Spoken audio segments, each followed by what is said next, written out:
Beberapa sumber sejarah menyebutkan bahwa Masjid Raya Baitur Rahman, Banda Aceh didirikan pada tahun 1612 semasa Kerajaan Aceh diperintahkan oleh Sultan Iskandar Muda 1607-1636 Masehi.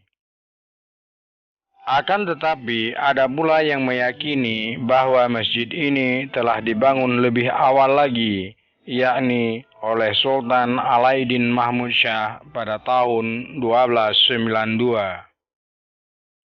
Terlepas dari perbedaan tahun pembangunannya, bangunan asli Masjid Raya Baitur Rahman sempat terbakar pada masa pemerintahan Sultanah Nurul Alam 1675-1678.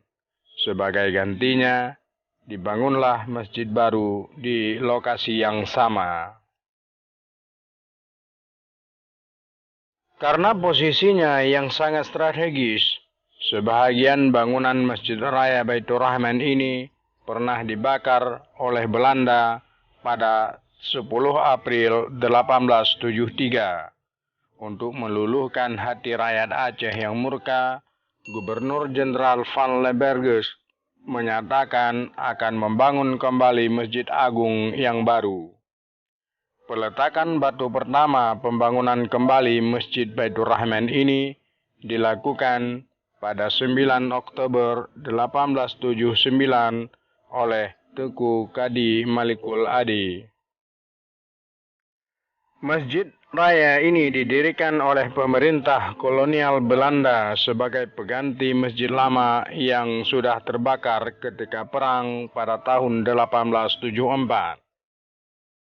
Peletakan batu pertama yang dilakukan oleh Kadi Malikul Adi Abdurrahman pada tanggal 9 Oktober 1879 dan selesai menurut hari pembukaannya pada tanggal 27 Desember 1881. Biaya pembangunan masjid ini sebesar